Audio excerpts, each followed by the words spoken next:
Hey everyone. Sorry it took a few minutes.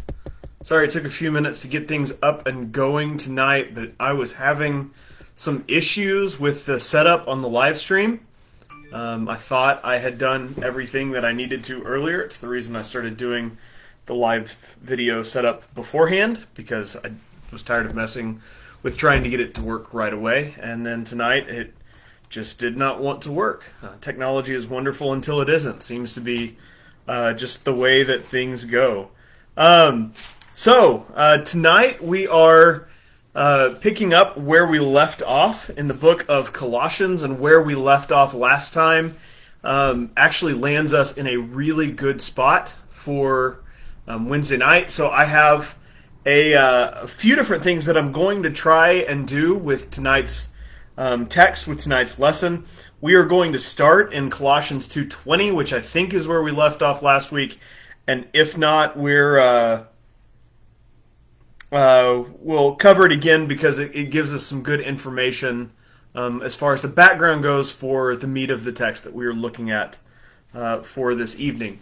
Before we do all of that, by way of reminder, we've been in the book of Colossians, a book letter written by Paul to a church in Colossae. It's not a church that Paul had founded himself, but he's writing because the guy who most likely did, a guy named Epaphras, has brought to him some concerns about the direction that the church is going, some fringe teachings that have made their way in that definitely seem strange to us today, but are in no way surprising given the first century setting, and especially their location in Asia Minor.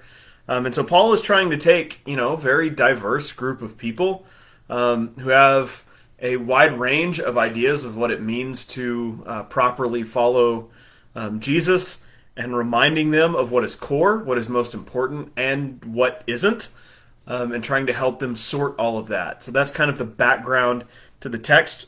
We've spent the last 5 weeks working our way from chapter 1 to the end of chapter 2. I guess that says something about how slow I am moving. But I think it's a book that requires some time to really work our way through. So I wanted to get that background stuff sort of taken care of. All right, so the other thing that I want to take the time to talk about tonight is Ash Wednesday and the season of Lent. Two things that are not traditionally observed in the Church of Christ tradition, but are heavily observed in more high church traditions, and are being observed more and more by churches in the modern world, which I think is a good thing for a number of reasons. But we'll get to that here in just a second. The season of Lent itself is kicked off by Ash Wednesday. There's a chance that some of you watching grew up in churches where these seasons were observed and paid attention to, more so than ours. But it starts with a reminder on Ash Wednesday: remember that you are dust, and to dust you shall return, which is a good reminder. So often we get so wrapped up in ourselves that we fail to recognize that in the grand scheme of things, our time, our beginning and end, are very small blips on the historic scale. And it reminds us that God is bigger than we are, that the story is ongoing. It's not limited to us. Those are two very, very, very good things. And that's a good reminder at the beginning of a season known as Lent, which is about sacrifice. Now, one of the things that has traditionally been done during the season of Lent is that people sacrifice foods or drinks. They give up chocolate for Lent, or they are going to eat healthier for Lent. And while I am all in favor of eating healthier, and I'm trying to do so myself, that's not really what this is about.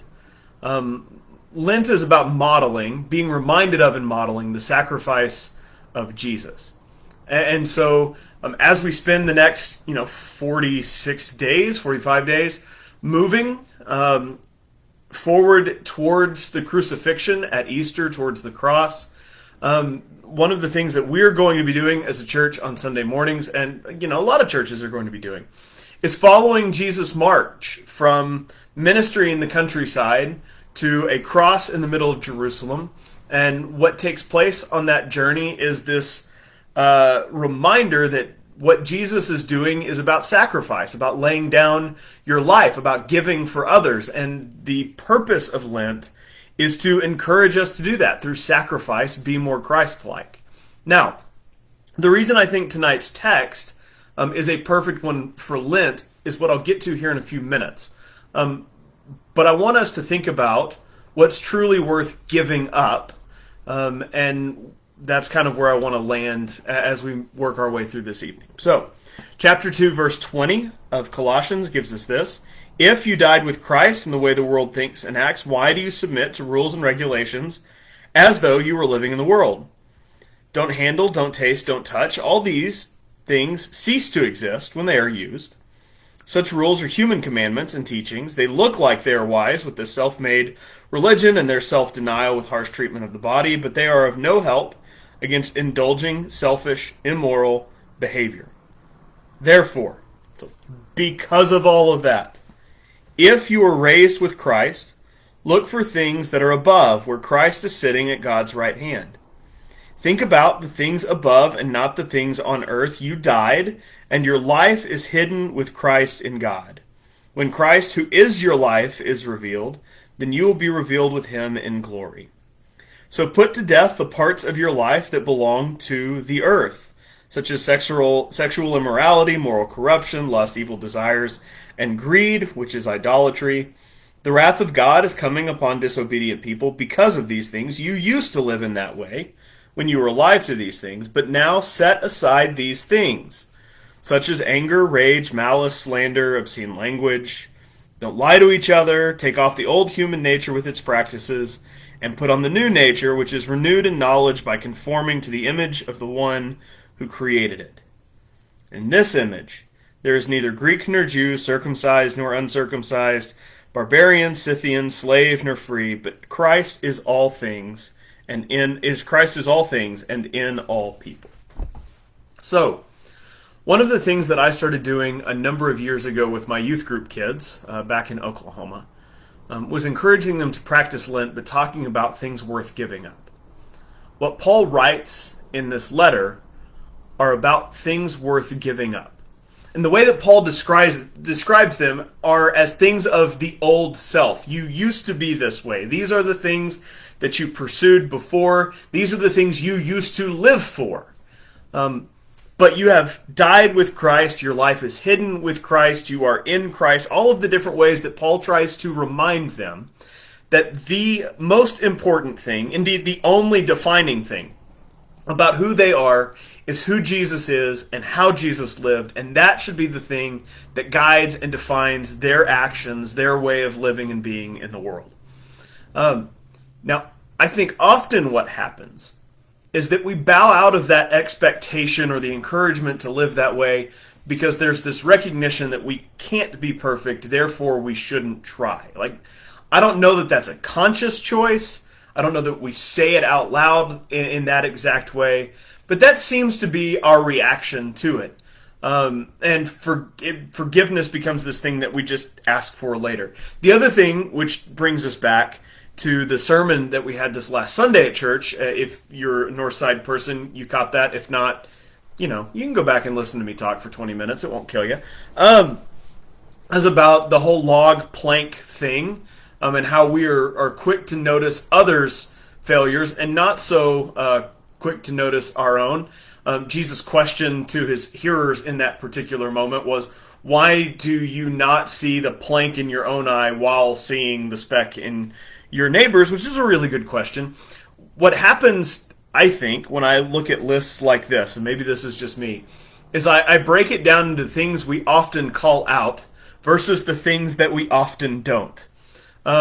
So when I see Paul's words in verse 7 of chapter 3, in verse 5 and 6 of chapter 3, 5, just 5. Man, my eyes are playing tricks on me. the text of my Bible is actually blocked from the light in the room, so I'm trying to focus in a little bit. My underlining and notes are not helping. In verse 5 of chapter 3, sexual immorality, moral corruption, lust, evil desires, and greed, I noticed that there are a few things on that list where the church has historically been very vocal, and I noticed there's one thing on that list where churches have a history of like participating and encouraging it and not really calling it a sin, and that would be greed. And yet for Paul, those are all in the exact same category of things that used to define what we pursued before we were transformed by God.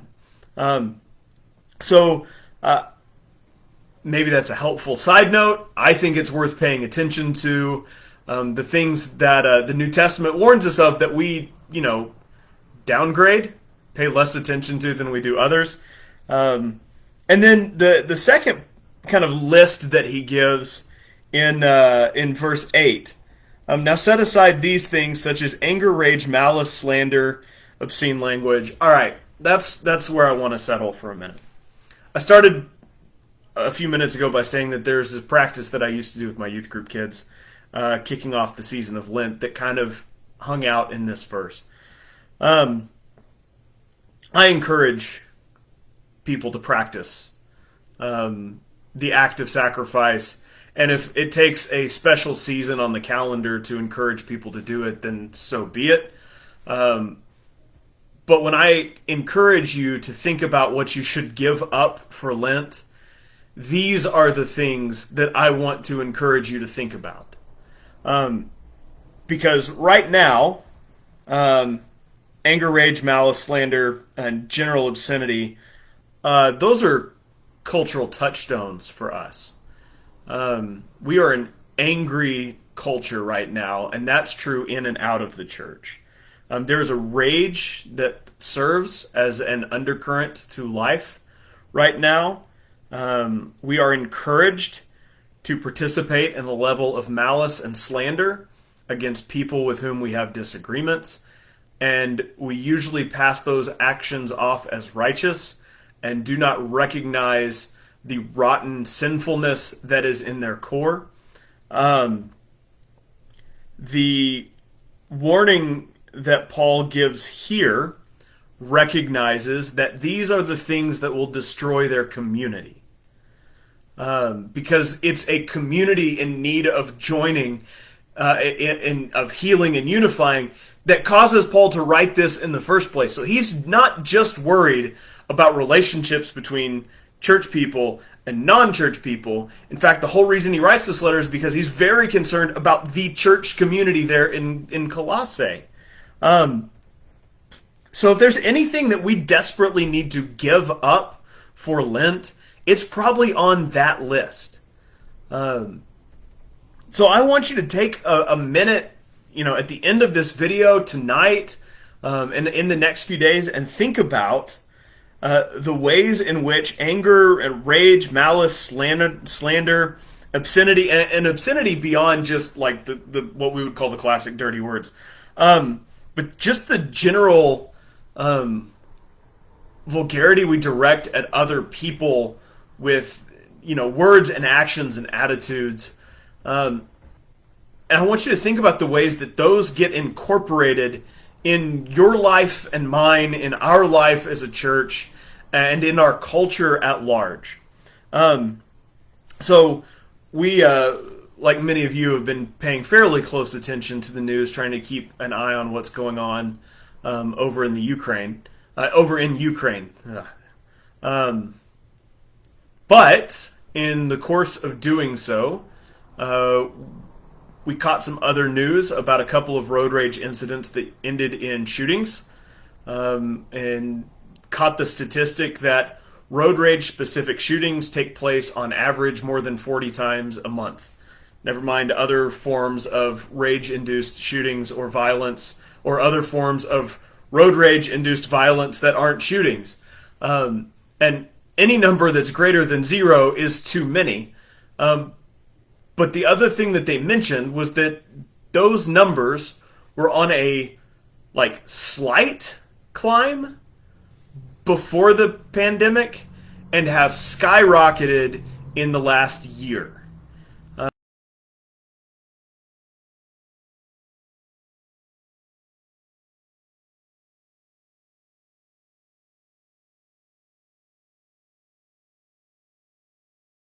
That we have a responsibility in our culture for bringing those numbers down, not by screaming louder about it, which just embodies the problem, but by modeling something different. So when Paul writes to a church community that is at odds with each other and says, set aside things like anger, rage, malice, slander, and obscenity, and then follows it up with don't lie to each other, take off the old human nature with its practices and put on the new nature, which is renewed in knowledge by conforming to the image of the one who created it. When Paul says that, Paul is recognizing that that's something they need as a community on behalf of each other to become the community that they are supposed to be. Now, how do we do that? Well, first we have to recognize it. Paul, as somebody on the outside looking in, having been given stories by Epaphras of what's going on in the church, can write fairly generically about broad problems that he sees. You and I have a responsibility when we come to the text and see stuff like this to ask good questions about ourselves and where we see anger or greed or rage or malice, or where we see those things rising up in us and in our church communities, and how we can best redirect those. Now, right now, we don't even have to move past the word slander and add in three words, social media and politics, and see where the church is failing. Because we love to share memes and images that are half-truths or intentionally inflammatory and insulting, and pass them off as if we're just kidding. But whether or not we think it's a joke, it's definitely still slander. And we are participating in the rage machine that is constantly fortifying itself in our world right now. So if that... what's the right way to say this? If that hits where you are, if you recognize that tendency in yourself, then maybe what that means is for the next 45 days between now and Easter, you need to do some sacrificing. You need to pay attention to where rage, anger, slander comes out of your life, and you need to make conscious, active choices to avoid or disengage from it. And in that way, maybe giving up social media is a good choice. I get angry if I don't have coffee. I'm not giving up coffee for Lent. But there are other ways in which I see it come out of me or build up in me, and maybe that means that I need to avoid any number of spaces, places, conversation partners that exist in my life. If you see areas where anger, rage, malice, slander, with those things are heightened in you, avoidance is good, but you have to become conscious of it and recognize the problem first. And so I think that's where I want to stop tonight. We won't go past verse 11. Let that be my encouragement to you on what to give up for the season of Lent. A 40-day fast is a pretty common occurrence in the Bible. Jesus spends 40 days in the desert, and in Scripture, he's not the only one who spends 40 days away from. We have been called by God to live life a certain way. And we've been given an example to follow in the form of Jesus, and we've been given repeat reminders by New Testament authors like Paul of what it looks like to live this way and why it matters. That's a whole lot of very biblical encouragement to remind us that just because something is comfortable, familiar, or culturally acceptable does not mean we should continue to embody it. In fact, usually it means we probably should consider leaving it behind.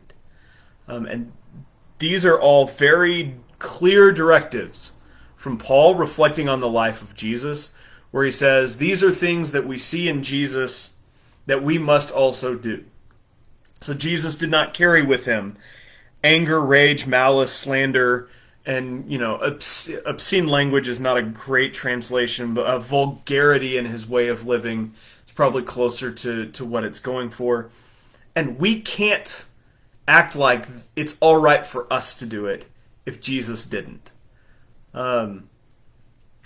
So, as far as where that brings us in the text, Paul has spent a lot of time talking about the supremacy of Christ's sacrifice and life for them, that Jesus is everything they need to know. This is just another reminder for us that that's the sum of the message. If you want to know what it should look like for you to live as a follower of Jesus, look no further than Jesus. And let go of the anger and rage and malice, slander, obscenity, of vulgarity. Let go of that stuff in your life because it's not helping and it is hurting. And if step one for you is just discovering that it's there, like it's there and you haven't noticed or have chosen not to recognize it, then let's start there. But it's something something we have to do. The world desperately needs us to do it, and if not us, who's going to? So, all right, that's a good landing spot for us tonight. Glad that you joined us. We will pick up in verse 12 of chapter 3 next week. You've got your encouragement from me on what's worth giving up for Lent. Work with the list that Paul has given you and start there. Glad you were with us this evening, and I will see you either on Sunday or I will see you here next Wednesday night, just depending on when we get a chance. All right, see you later. Bye.